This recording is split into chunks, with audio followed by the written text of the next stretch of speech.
25 വർഷങ്ങൾക്ക് മുമ്പേ രാജേഷ് തലച്ചർ ആരായിരുന്നു, എന്തായിരുന്നു? ഞാൻ അവസാനമൊക്കെ ഭയങ്കര സങ്കടമായിപ്പോയി. ഒരു രീതിയിൽ നമുക്കത് പറ്റാത്ത മേഖലയാണോ എന്നൊക്കെ തോന്നി. പല അപ്പ് ആൻഡ് ഡൗൺസ് കടന്നു വന്നു. ഇതിൽ ഏറ്റവും പെയിൻഫുൾ ആയിട്ടുള്ളൊരു ഡൗൺ ഏതായിരുന്നു? ഏറ്റവും പ്ലാൻ ചെയ്യുന്നു, റൂമൊക്കെ എടുത്ത് കഥ എഴുത്തും സ്ക്രിപ്റ്റ് എഴുത്തും ഒക്കെ ആയിട്ടിരിക്കുന്നു. ശരിക്കും പറഞ്ഞാൽ തലേന്ന്, ഷൂട്ടിൻ്റെ തലേന്ന് അതിൻ്റെ പ്രൊഡ്യൂസർ അങ്ങ് മാറി. 4 വർഷമൊക്കെ ഒരു വർക്കും ഇല്ലാതിരുന്നു എന്ന് പറയുമ്പോഴേക്കും അതിലേക്ക് കൊണ്ടെത്തിച്ചത് എന്തായിരുന്നു? ഏറ്റവും വലിയൊരു സ്ട്രഗിളും പെയിനും സങ്കടവും ഒക്കെ അനുഭവിച്ചൊരു പോയിന്റ് ഇതായിരുന്നു.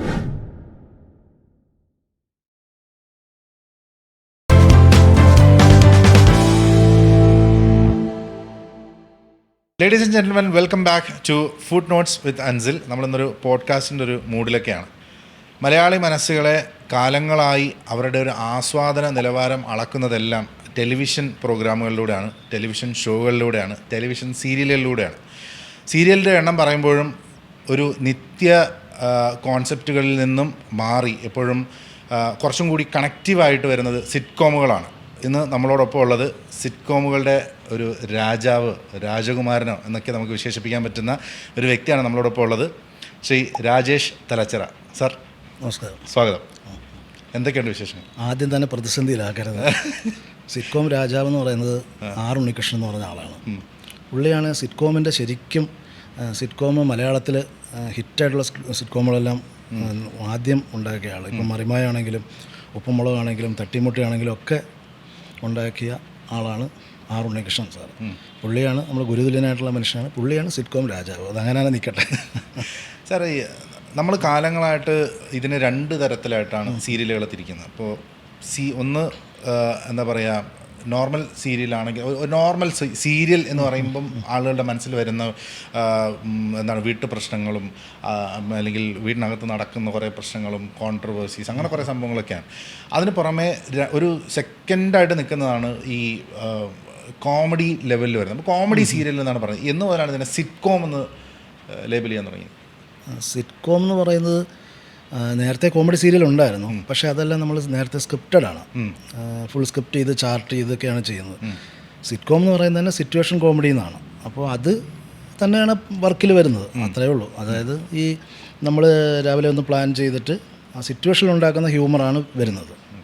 സാർ, ഇപ്പോൾ ഓൾമോസ്റ്റ് 25 വർഷങ്ങളായി ടെലിവിഷനിൽ ഏറ്റവും കൂടുതൽ ചെയ്തിരിക്കുന്നതും സിറ്റ്കോമുകളാണ് ഏറ്റവും കൂടുതൽ ചെയ്തിരിക്കുന്നത്. അപ്പം എന്ന് മുതലാണ് എനിക്ക് വഴങ്ങുന്ന സാധനമാണിത് എന്ന് തോന്നിയത് എന്നാണ്? നേരത്തെ ഞാൻ കോമഡി സീരിയൽസ് ചെയ്യുന്നുണ്ടായിരുന്നു. അപ്പോൾ ഇതിനകത്ത് ശരിക്കും എൻ്റെ 10ാമത്തെ സീരിയലാണ് അളിയൻസ് എന്ന് പറയുന്നത്, അളിയൻ വേഴ്സസ് അളിയൻ എന്ന് പറയുന്നത്. അപ്പോൾ നേരത്തെ കോമഡി സീരിയലൊക്കെ ചെയ്തു. ഒരു 16 വർഷത്തിന് ശേഷമാണ് ഞാൻ ഇടയ്ക്കൊരു ബ്രേക്ക് എടുത്തു. ബ്രേക്ക് കഴിഞ്ഞിട്ട് വന്നതാണ് ഈ അളിയൻ വേഴ്സസ് അളിയൻ എന്ന് പറഞ്ഞ ഈ സിറ്റ്കോം. സിറ്റ്കോം അത് അങ്ങ് ക്ലിക്കായി.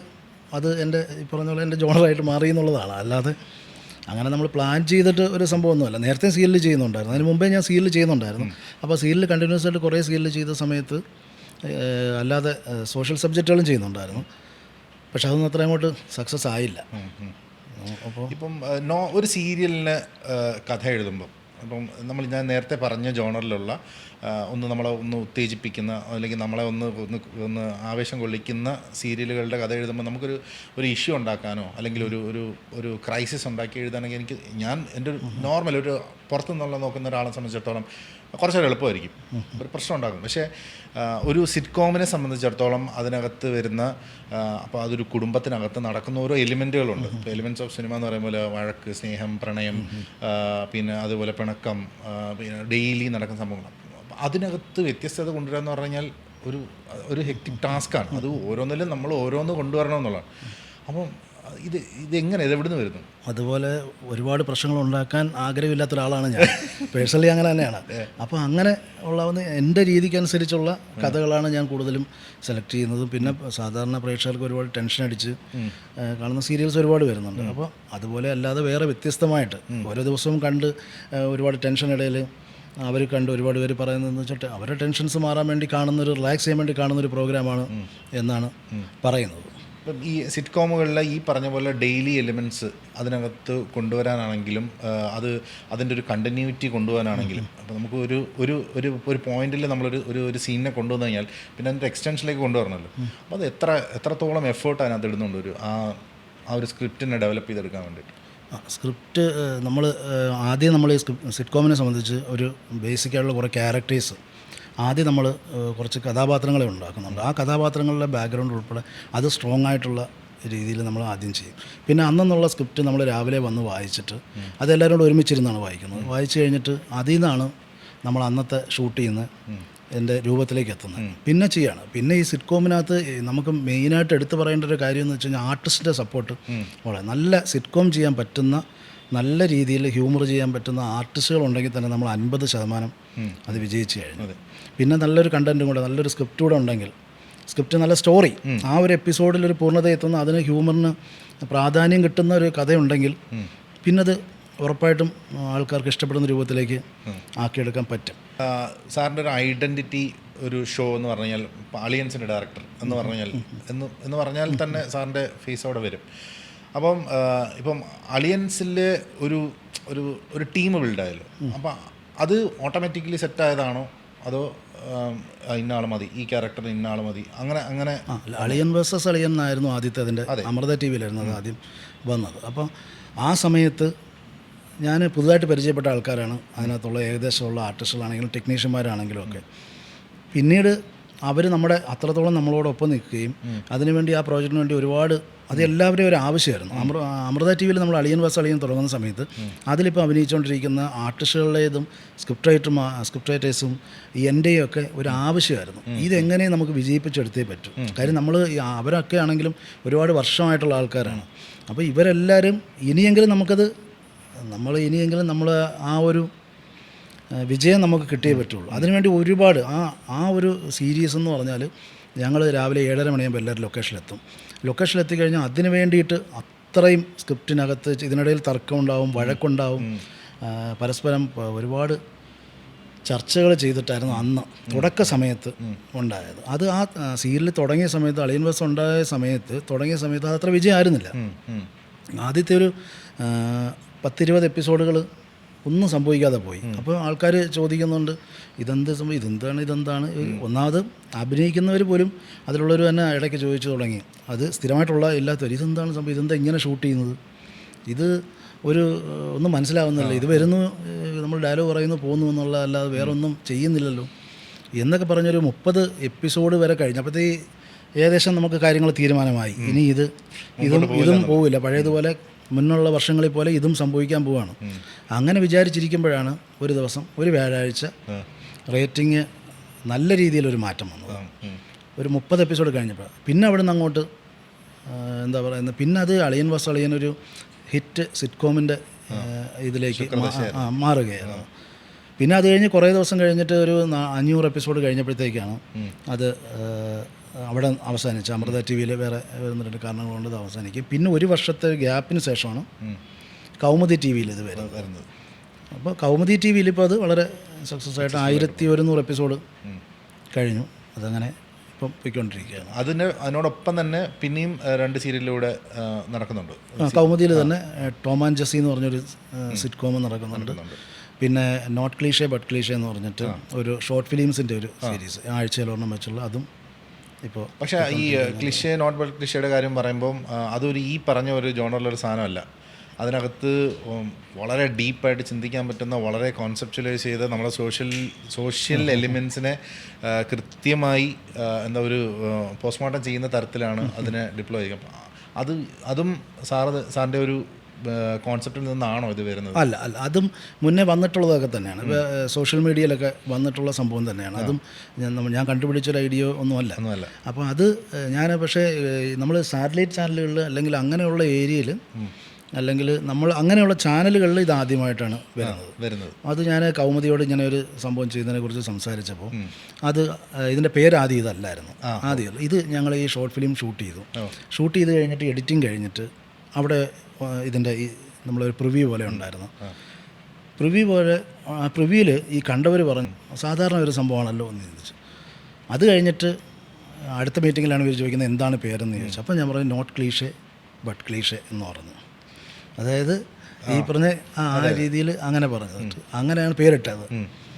അത് പക്ഷേ ആ വന്നപ്പോൾ തന്നെ അത് ഓഡിയൻസ് സ്വീകരിക്കുകയും ആ ഫസ്റ്റ് എപ്പിസോഡ്, ആദ്യത്തെ എപ്പിസോഡ് തന്നെ 22 ലക്ഷം 23 ലക്ഷം പേര് ഇതുവരെ കണ്ടു കഴിഞ്ഞു ഫസ്റ്റ് എപ്പിസോഡ്. അതുപോലെ കണ്ടിന്യൂസ് ആയിട്ട് അത് വ്യൂസ് ഉണ്ട് ആ പ്രോഗ്രാമിന്. അതും കാണാൻ ആഗ്രഹിക്കുന്ന പ്രേക്ഷകരുണ്ട്.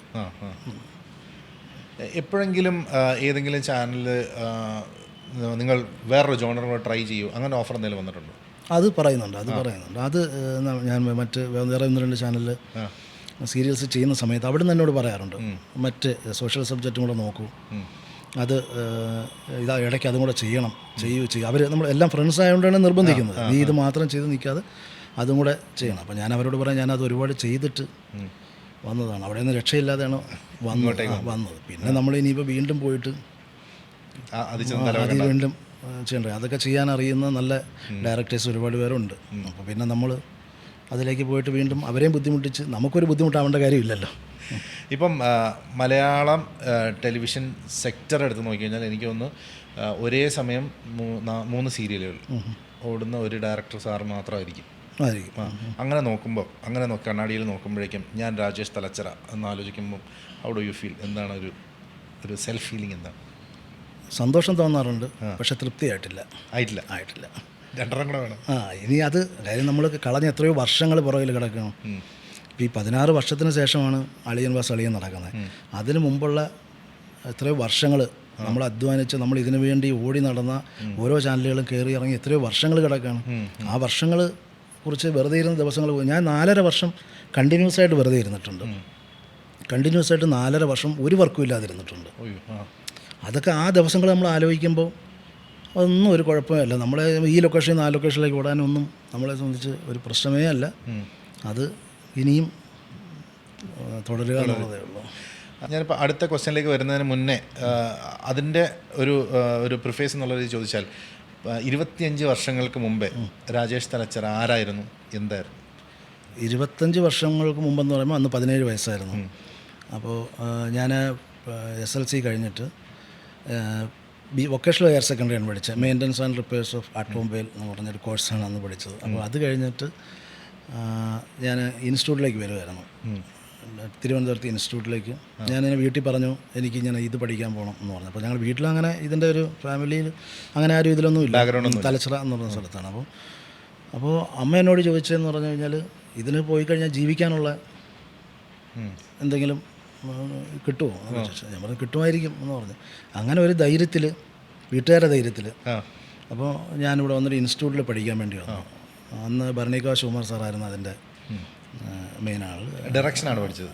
ഞാൻ ഡയറക്ഷനല്ല പഠിച്ചത്. ഞാൻ അന്ന് വന്നപ്പോഴത്തേക്ക് അതിന് സീറ്റില്ലായിരുന്നു, ഡയറക്ഷനുള്ള സീറ്റ് ഇല്ലായിരുന്നു. 16 പേര്, അത് ഫുള്ളായിരുന്നു. ഞാൻ ക്യാമറയാണ് പഠിച്ചത്.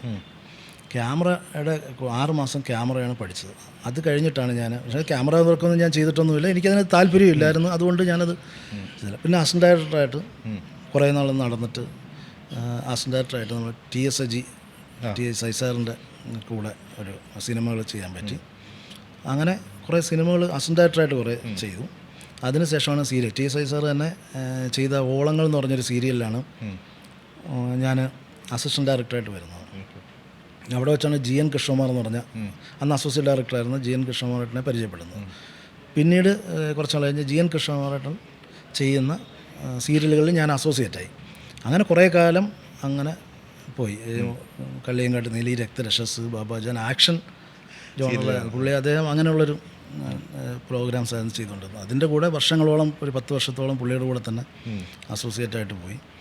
പിന്നെ ആ സമയത്താണ് ഇൻഡിപെൻഡൻ്റ് ആയിട്ടൊരു വർക്ക് ചെയ്യാൻ വേണ്ടി വരുന്നത്. അപ്പോൾ അത് പക്ഷേ കോമഡിയാണ് ചെയ്തത്. ഞാൻ അതിനു മുമ്പ് കോമഡി വർക്ക് ചെയ്തിട്ടേ ഇല്ലാത്ത ആളാണ്. അപ്പം ഈ 25 വർഷങ്ങൾക്ക് മുമ്പേ ഈ പറഞ്ഞ പോലെ 17ാമത്തെ വയസ്സിൽ എനിക്കിത് ചെയ്യണം, അല്ലെങ്കിൽ എൻ്റെ ഉള്ളിൽ ഇതാണെന്ന് പറയുമ്പോഴേക്കും അപ്പോൾ അതിന് മുന്നേ ഒരു ബാക്ക്ഗ്രൗണ്ട് ഉണ്ടായിരിക്കണമല്ലോ. എനിക്ക് അതിനോടൊരു അഭിരുചി തോന്നുന്ന, അല്ലെങ്കിൽ അതിലേക്ക് കണക്ട് ചെയ്യുന്ന, ഇപ്പോൾ ഈ പറഞ്ഞ പോലെ എന്താ പറയുക, കലോത്സവങ്ങളോ അല്ലെങ്കിൽ മറ്റെന്തെങ്കിലും ഒരു ആക്ടിങ് എക്സ്പീരിയൻസോ അല്ലെങ്കിൽ എന്തെങ്കിലും ഒരു ഓറിയൻറ്റേഷനോ ഓർഗനൈസേഷനോ അങ്ങനെ അതെന്തായിരുന്നു? ഇല്ല അങ്ങനെയൊന്നുമില്ല. അത് പക്ഷേ ഞാൻ കഥ എഴുതുമായിരുന്നു. കഥ എഴുതുമെന്ന് വെച്ചാൽ അവിടെ ഇരുന്നിട്ട് കഥയൊക്കെ എഴുതി പക്ഷേ ആ കഥയൊന്നും ഒരിക്കലും ചെയ്യാൻ പറ്റത്തില്ല. ഇനിയിപ്പോൾ AI ഇത് വന്നുകൊണ്ട് ഞാനത് കൗമുദിയിൽ തന്നെ സംസാരിച്ചിട്ടുണ്ട്. ഒരു കഥ ഇരിപ്പുണ്ടെന്ന് പറഞ്ഞത് ഞാൻ 14-13 വയസ്സിലൊക്കെ എഴുതിയത് കഥയാണ്. ഒരു കാട്ടിലൊരു കുട്ടി പോകുന്ന കഥയും ഒരു മോതിരം കിട്ടുന്ന കഥയും അതൊന്നും നമുക്കിപ്പോൾ ഷൂട്ട് ചെയ്യാൻ പറ്റത്തില്ല. സീരിയലൊന്നും ഷൂട്ട് ചെയ്യാൻ പറ്റത്തില്ല. അത് AI മാത്രമേ അതൊക്കെ ചെയ്യാൻ പറ്റുള്ളൂ. ശ്രമമുണ്ടോ? ഇല്ല. ഞാനിപ്പോൾ കൗമുദിയിലെ ഇടയ്ക്ക് ഞാൻ പറഞ്ഞു നമുക്ക് AI എല്ലാം സെറ്റായി കഴിയുമ്പോഴത്തേക്ക് നമുക്കൊരു സബ്ജക്റ്റ് ഉണ്ട് എന്ന് പറഞ്ഞിട്ട് കുട്ടികൾക്ക് വേണ്ടിയിട്ടുള്ള സംഭവം അങ്ങനെയൊക്കെ വെറുതെ എഴുതുമായിരുന്നു. അതല്ലാതെ വേറെ ഒരു ഇതുമില്ല. പക്ഷെ ആഗ്രഹം ഉള്ളിൽ. അവിടുന്ന് ഈ പറഞ്ഞ പോലെ ഇപ്പം 4 വർഷമൊക്കെ ഒരു വർക്കും ഇല്ലാതിരുന്നു എന്ന് പറയുമ്പോഴേക്കും അതിലേക്ക് കൊണ്ടെത്തിച്ചത് എന്തായിരുന്നു? കൂടുതൽ അവസരങ്ങളുടെ കുറവായിരുന്നോ അതോ എന്താ ആംബിഷൻ വലുതായിരുന്നു അതുകൊണ്ടാണോ? അല്ല, എനിക്ക് ഇടയ്ക്ക് ഞാൻ ഒരു സീരിയൽ ചെയ്തുകൊണ്ടിരിക്കുന്ന സമയത്ത് എനിക്കൊരു ആക്സിഡൻറ്റ് പറ്റി. ഒരു ബൈക്കിൽ പോകുന്ന വഴിക്ക് ഒരു ആക്സിഡൻറ്റ് പറ്റിയിട്ട് ഒരു വർഷത്തോളം റെസ്റ്റ് എടുക്കേണ്ടി വന്നു. ഈ ഒരു വർഷത്തെ റെസ്റ്റ് കഴിഞ്ഞ് വന്നപ്പോഴത്തേക്ക് നമുക്കുള്ള അവസരങ്ങൾ ഇല്ലാതായി. അത് തന്നെയാണ്. പിന്നെ നമ്മൾ അല്ലെങ്കിൽ അതിന് മുമ്പ് അത്രയും ഇൻഡസ്ട്രിക്ക് ഒരു ആവശ്യമുള്ള ആളായിരിക്കണം. അങ്ങനെ ഒരു ആവശ്യമുള്ള ആളല്ലായിരുന്നു. അപ്പോൾ അത് കൊണ്ട് നമുക്ക് അപ്പോഴത്തേക്ക് വേറെ ആൾക്കാർ ഞാൻ ചെയ്തുകൊണ്ടിരുന്ന വർക്കുകൾ തന്നെ വേറെ ആൾക്കാർ ചെയ്തു. അങ്ങനെ കണ്ടിന്യൂസ് ആയിട്ട് പിന്നെ പുതിയൊരു മേഖല ഞാൻ തന്നെ കണ്ടുപിടിക്കേണ്ട ആവശ്യം വന്നു. ഈ 4 വർഷത്തെ ബ്രേക്കിന് ശേഷമാണോ ഈ ഒരു സ്വന്തമായിട്ട് ഒരു കോൺസെപ്റ്റ് ഡെവലപ്പ് ചെയ്യാം അങ്ങനത്തെ ഒരു ഐഡിയ? അതുമല്ല. ഞാൻ അതിന് ശേഷം ഒരു സീരിയൽ കാലടി ജയൻചേട്ടൻ എന്നെ പുള്ളി ഒരുപാട് സഹായിച്ചിട്ടുള്ള ആളാണ്. അപ്പം അദ്ദേഹമില്ല എന്നെ ആ സമയത്ത് ഒരു 2 ദിവസം 3 ദിവസമൊക്കെ ഉള്ള വർക്കിന് പോലും എന്നെ വിളിച്ച് തരുമായിരുന്നു. ഈ 4 വർഷത്തിന് ശേഷം അങ്ങനെ ഒരു സീരിയൽ ചെയ്യുന്ന സമയത്ത് റിയാസ് നിർമ്മകലയാണ് ഒരു സംഭവമുണ്ട്, നമുക്ക് അമൃത TV ക്ക് വേണ്ടി ഒന്ന് കൊടുത്താലോ. ഞാൻ താമസിക്കുന്ന വീടിൻ്റെ 2 വീട് അപ്പുറമാണ് അമൃത TV. അപ്പോൾ അവിടെ പുള്ളി വരികയും നമുക്കൊരു സബ്ജക്റ്റ് കൊടുത്താലോ എന്ന് ചോദിച്ചിട്ട് അങ്ങനെ കൊടുത്തു. പക്ഷേ പിന്നീട് വളരെ പെട്ടെന്ന് നടക്കുകയായിരുന്നു. പിന്നെ അതിനുവേണ്ടി ഒരുപാട് സമയം അപ്രതീക്ഷിതമായിരുന്നു. ഇതെല്ലാം ഈ പ്രോജക്റ്റ് നമ്മൾ ഒരു പ്രോജക്റ്റായിട്ട് കൊടുത്തു കഴിഞ്ഞാൽ ഒരു 4-5 ദിവസത്തിനകത്ത് തന്നെ ഇതിൻ്റെ തീരുമാനങ്ങൾ അറിയുകയും പിന്നെ വളരെ ഫാസ്റ്റായിട്ട് ഈ പറഞ്ഞ പോലെ അതിനുള്ള സമയമായി കാണും. അതുകൊണ്ട് ഈ പറഞ്ഞതുപോലെ അങ്ങനെ അങ്ങ് സംഭവിച്ചു. അതൊരു ഫസ്റ്റ് ഡയറക്ഷൻ അല്ലല്ലോ? അല്ലല്ല, ഞാൻ പറഞ്ഞില്ലേ എൻ്റെ ഒരു 10ാമത്തെ സീരിയലായിരിക്കും ഈ അളിയൻ വാസ് അളിയൻ. സാർ ഇപ്പം അളിയൻസ് ഈ പറഞ്ഞ പോലെ 10ാമത്തെ ഒരു കമ്മിറ്റ്മെൻ്റ് ആണെങ്കിൽ ആദ്യത്തെ സീരിയൽ സാറ് ഡയറക്റ്റ് ചെയ്ത ഫസ്റ്റ് സീരിയൽ അതിലേക്ക് ഇപ്പം നേരത്തെ പറഞ്ഞ പോലെ ഞാൻ ഈ ഇൻഡസ്ട്രിക്ക് വേണ്ടപ്പെട്ട ഒരാളല്ലായിരുന്നു, അല്ലെങ്കിൽ എനിക്ക് അത്രയും അങ്ങനെ പറയത്തക്ക ഒരു വെയിറ്റ് ഇല്ലായിരുന്നു എന്ന് പറയുമ്പോഴും ഈ ആദ്യത്തെ സീരിയലിലേക്ക് കൊണ്ടെത്തിച്ചൊരു സാഹചര്യം എങ്ങനെയായിരുന്നു? ആദ്യത്തെ സീരിയൽ ഇതേപോലെ ഒരു സംഭവമാണ്. അതായത് ഞാൻ അസോസിയേറ്റ് ആയിട്ട് കുറേ കാലം വർക്ക് ചെയ്തിരുന്നു സീരിയലിലും സിനിമയിൽ അസിസ്റ്റൻ്റായിട്ട്. അപ്പോൾ ആ സമയത്ത് എപ്പോഴും നമ്മളൊരു ആഗ്രഹം എന്ന് വെച്ചാൽ ഒരു ഷോർട്ട് ഫിലിം എങ്കിലും ചെയ്യുക. നമ്മൾ എത്ര വർഷമായിട്ട് വന്നു ഒരു ഷോർട്ട് ഫിലിം ചെയ്യുക. അങ്ങനെ ഞങ്ങളൊരു ഷോർട്ട് ഫിലിം പ്ലാൻ ചെയ്തു. അന്ന് GN കൃഷ്ണകുമാരേട്ടനാണ് തിരക്കഥയൊക്കെ എഴുതുന്നത്, ഇപ്പോൾ ഞാൻ ഡയറക്ഷൻ. അപ്പോൾ അങ്ങനെ ഞങ്ങൾ ഷോർട്ട് ഫിലിം പ്ലാൻ ചെയ്യുന്നു, റൂമൊക്കെ എടുത്ത് കഥ എഴുത്തും സ്ക്രിപ്റ്റ് എഴുത്തും ഒക്കെ ആയിട്ടിരിക്കുന്നു. അത് ശരിക്കും പറഞ്ഞാൽ ഷൂട്ടിൻ്റെ തലേന്ന് അതിൻ്റെ പ്രൊഡ്യൂസർ അങ്ങ് മാറി. അപ്പോൾ ശരിക്കും ഭയങ്കര സങ്കടമായിപ്പോയി. കാര്യം ഈ പറഞ്ഞതുപോലെ ഒരു ഷോർട്ട് ഫിലിം പോലും എടുക്കാൻ നമ്മളെ കൊണ്ട് പറ്റുന്നില്ലല്ലോ എന്ന് വെച്ചിട്ട് ഞാനിങ്ങനെ വീട്ടിൽ പോയി ഇങ്ങനെ കിടക്കുന്ന സമയത്ത് മണിക്കുട്ടൻ മഞ്ഞാറമോട് എന്ന് പറഞ്ഞാൽ നമ്മളൊരു സുഹൃത്തുണ്ട്, നേരത്തെ പരിചയമുള്ള പുള്ളി എന്നെ വിളിച്ചിട്ട് പറഞ്ഞു നീ അത്യാവശ്യമായിട്ടൊന്ന് ട്രിവാൻഡ്രം വരെ വരണം എന്ന് പറഞ്ഞു. അപ്പോൾ അങ്ങനെ ഞാൻ നേരെ ട്രിവാൻഡ്രത്ത് വന്നു. അന്ന് തന്നെ വന്നപ്പോഴാണ് എന്നോട് പറഞ്ഞത് ഭാരത് TV എന്ന് പറഞ്ഞ ഒരു ചാനൽ അന്നുണ്ടായിരുന്നു, ഭാരത് TV. അപ്പോൾ ആ ചാനലിലൊരു സീരിയൽ എല്ലാം റെഡി ആയിരിക്കുമായിരുന്നു. അപ്പോൾ അതിൻ്റെ ഡയറക്ടർ മാറി. അപ്പോൾ അത് നിനക്ക് ചെയ്യാൻ പറ്റുമെന്ന് ചോദിച്ചു. അപ്പോൾ ഞാൻ പറഞ്ഞു അത് ചെയ്യാം, ഞാൻ ഒരു ഷോർട്ട് ഫിലിം എടുക്കാനേ പറ്റാതെ പോയതല്ലേ. അപ്പോൾ അങ്ങനെയാണ് അതൊരു കോമഡി സീരിയലായിരുന്നു. അതാണ് അബദ്ധം അംബുജാക്ഷൻ എന്നായിരുന്നു ആ സീരിയലിൻ്റെ പേര്. അംബുജാക്ഷൻ എന്നായിരുന്നു. അത് മണിക്കൂറിലും അങ്ങനെ കുറച്ച് പേര് തന്നെയായിരുന്നു അതിൽ മെയിൻ റോളൊക്കെ ചെയ്തുകൊണ്ടിരുന്നത്. അപ്പോൾ ആ സീരിയൽ അതിലാണ് രുചി അതുകൊണ്ടാണ് കോമഡി സീരിയലിലേക്ക് വന്നത്. ഈ ഇത്രയും വർഷത്തെ ഒരു എക്സ്പീരിയൻസ് അല്ലെങ്കിൽ പല അപ്പ് ആൻഡ് ഡൗൺസ് കടന്നു വന്നപ്പോൾ ഇതിൽ ഏറ്റവും പെയിൻഫുൾ ആയിട്ടുള്ളൊരു ഡൗൺ ഏതായിരുന്നു? ഏറ്റവും വലിയൊരു സ്ട്രഗിളും പെയിനും സങ്കടവും ഒക്കെ അനുഭവിച്ചൊരു പോയിൻ്റ് ഏതായിരുന്നു? സങ്കടം എന്ന് പറഞ്ഞു കഴിഞ്ഞാൽ നമ്മൾ വിചാരിച്ച രീതിയിലേക്ക് കാര്യങ്ങൾ വർക്കാവുന്നില്ല.